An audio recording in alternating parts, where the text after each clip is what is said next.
Selamat sore kakak. Sore. Baik, terima kasih atas waktu yang diberikan kepada saya. Di sini saya akan melakukan penyuluhan ke kakak.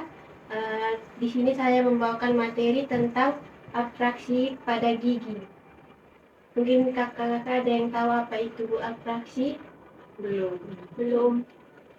Sebelum saya melakukan penyuluhan atau menjelaskan tentang abstraksi gigi, saya memperkenalkan diri saya terlebih dahulu. Perkenalkan, nama saya Nur Asni Aziza, biasa dipanggil Aziza. Saya dari kampus Politeknik Mustafa, prodi Kesehatan Gigi. Oke, baik. Di sini saya akan menjelaskan abstraksi pada gigi. Abstraksi gigi adalah kondisi di mana terjadi kerusakan pada enamel gigi atau lapisan terluar gigi, khususnya pada bagian leher gigi. Kakak bisa lihat pada gambar di sini. Nah, ini yang dinamakan leher gigi. Seringkali disertai dengan hilangnya sebagian struktur gigi. Berikutnya ada penyebab abstraksi gigi. Penyebab di sini ada berbagai faktor seperti tekanan berlebih pada gigi. Salah satunya penyebab utama abstraksi gigi itu tekanan berlebih pada gigi yang bisa berasal dari kakak kebiasaan menggeretakkan gigi. Yang kedua itu teknik menyikat gigi yang salah. Menyikat gigi dengan terlalu keras atau menggunakan sikat gigi dengan bulu yang keras juga dapat menyebabkan abstraksi gigi. Nah, terus berikutnya struktur gigi dan rahang. Di sini struktur gigi dan rahang itu yang tidak seimbang juga dapat memberikan tekanan yang tidak merata pada gigi. Itu dapat memicu terjadinya abstraksi gigi. Terus yang berikutnya kurangnya nutrisi. Kekurangan nutrisi yang mendukung kesehatan gigi seperti kalsium dan fosfor. Itu juga dapat mempengaruhi kekuatan enamel gigi atau lapisan terluar gigi. Baik, selanjutnya di sini ada gejala dan tanda-tanda abstraksi pada gigi. Yang pertama itu sensitivitas pada gigi. Yang kedua, perubahan warna atau bentuk gigi. Dan yang ketiga, nyeri saat mengonsumsi makanan atau minuman yang panas, dingin, manis, atau asam. Dan yang terakhir, ada cara mengatasi atau merawat abstraksi pada gigi. Yang pertama di sini, menggunakan sikat gigi yang lembut. Kedua, menggunakan pelindung gigi saat mau tidur. Ketiga, perawatan fluorida. Dan keempat, restorasi gigi ke dokter. Dan yang terakhir itu rajin konsultasi rutin dengan dokter gigi. Baik, itu saja materi dari saya. Mungkin ada pertanyaan dari kakak yang belum mengerti.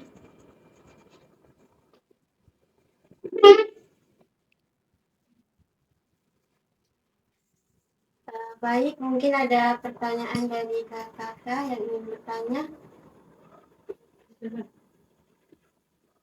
Saya mau bertanya tentang yang cara mengatasi dan merawat abstraksi itu yang cara yang keempat itu, yang ketiga itu perawatan fluorida. Fluorida itu apa? Terus cara perawatan fluorida itu kira-kira bagaimana caranya?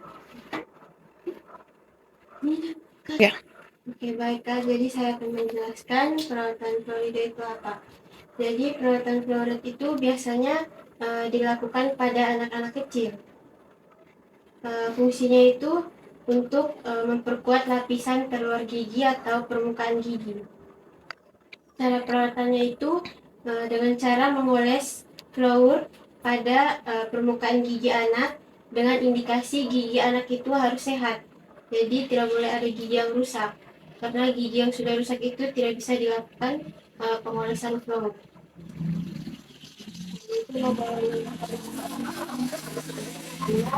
dari saya cara mengatasi dan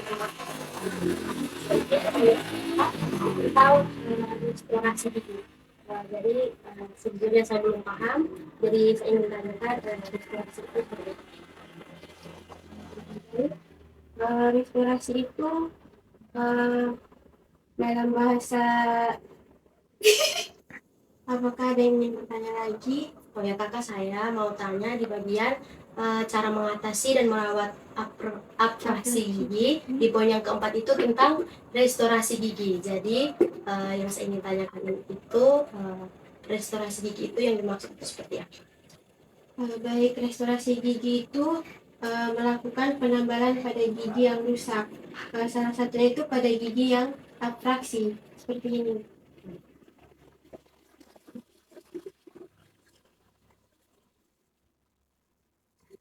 Itu penjelasan dari awal.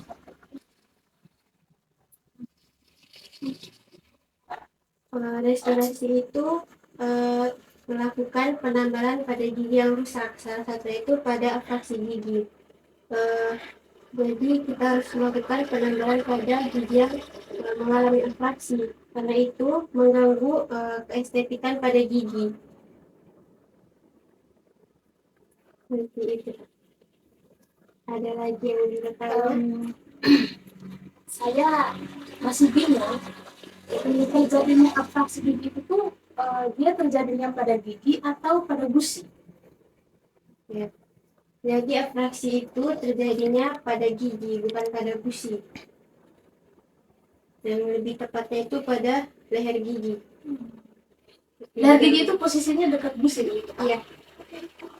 Masih ada lagi yang masih saya bingung di penyebab atraksi itu yang kurangnya nutrisi kayak seperti kalsium dan fosfor. Itu kira-kira kakak bisa berikan contoh-contoh makanan yang bisa memenuhi kalsium dan fosfor?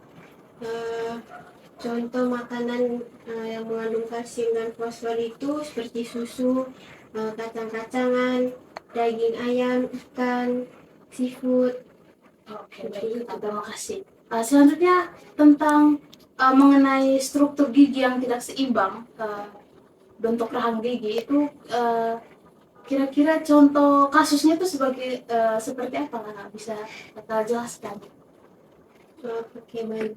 Jadi struktur gigi dan rahang yang tidak seimbang itu seperti gigi yang tidak beraturan, seperti gigi yang maju mundur atau biasa disebut dengan gigi torus. Kalau gigi yang tumbuhnya depan belakang, kayak di belakang ada, di depan juga ada gigi. Kayak dalam satu gusi itu dia Ada dua gigi. ya. Itu juga bisa itu memicu fraksi gigi. 3.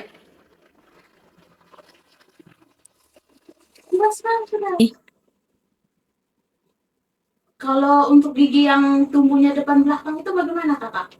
Kalau gigi yang tumbuh depan belakang itu bukan memicu terjadinya atraksi, itu sudah penyakit lain. Itu biasa dinamakan persistensi. Persistensi itu misalkan di saat kakak kecil tidak dilakukan pencabutan pada gigi susu yang akan tanggal, tidak dilakukan pencabutan, itu bisa menyebabkan gigi itu tumbuh pada di belakang gigi yang sudah tumbuh yang sebelumnya. Oke, terima kasih banyak penjelasannya. Mungkin ada lagi yang bertanya? Oke, baik. Jadi tidak ada pertanyaan lagi dari kakak. Di sini saya yang akan bertanya ke kakak. Baik, jika tidak ada pertanyaan lagi, di sini saya yang akan bertanya ke kakak sekalian. Mungkin kakak ada yang masih ingat apa itu atraksi pada gigi?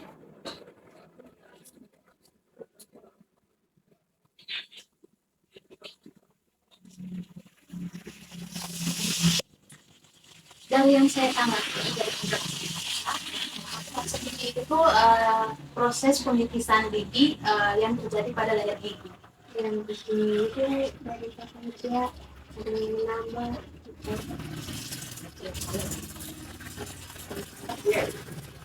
pertanyaan kedua,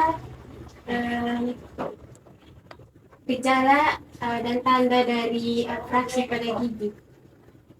Mungkin kakak ada yang tahu atau masih Yang saya pahami mengenai penjelasan kakak tadi, untuk gejala dan tanda-tanda atraksi gigi itu yang pertama sensitivitas pada gigi, yang kedua perubahan warna gigi dan bentuk gigi, lalu yang ketiga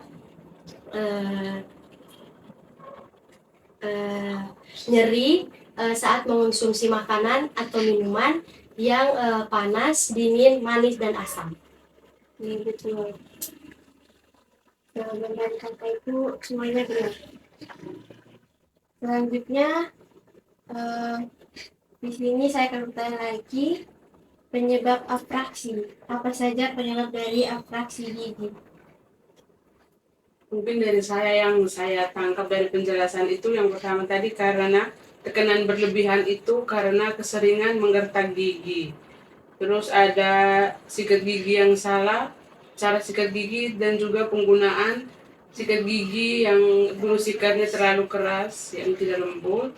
Terus ada struktur gigi dan rahang yang tidak sambung dan tidak memberikan tekanan yang merata.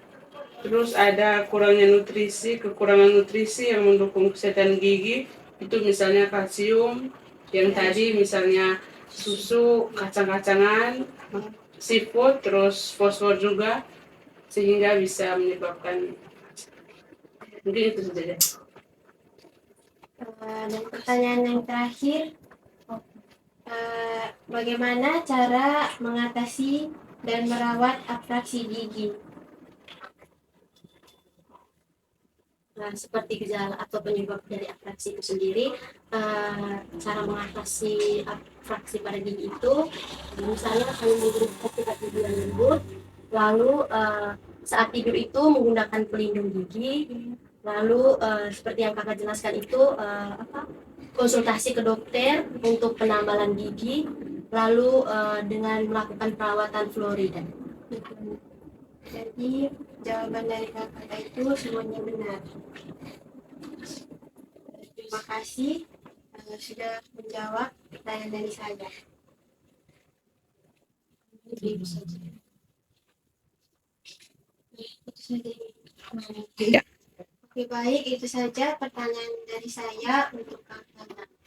Di sini saya akan menyimpulkan kembali apa itu atraksi gigi.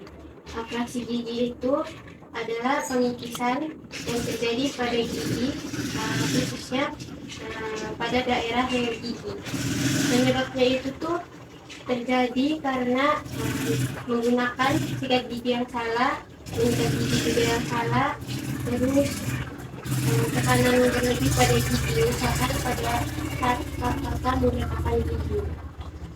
Terus gejala dan tanda-tandanya itu sensitivitas pada gigi, terus perubahan warna pada gigi dan bentuk gigi, dan nyeri saat kakak mengunyah makanan atau minuman yang panas, dingin, manis. Berikut cara mengatasi dan merawat atraksi gigi. Yang pertama itu menggunakan hulu GF. Dan yang terakhir itu cara mengatasi dan merawat atraksi gigi. Yang pertama itu menggunakan sikat gigi yang bulunya halus atau lembut. Kedua itu menggunakan pelindung gigi saat tidur. Biasanya ada orang yang tidur itu suka mengatakan giginya. Jadi sebaik mungkin menggunakan pelindung gigi saat tidur. Terus perawatan flower. Yang berikut itu restorasi ke dokter gigi atau melakukan penambalan gigi yang terjadi atraksi. Dan yang terakhir, rajin konsultasi ke dokter gigi. Konsultasi ke dokter gigi itu kalau untuk orang dewasa, sekali dan untuk anak-anak itu 3 bulan sekali. Baik, itu saja penjelasan tentang atraksi gigi dan saya. Terima kasih atas waktu dan kesempatan yang diberikan kepada saya. Selamat sore, Kak.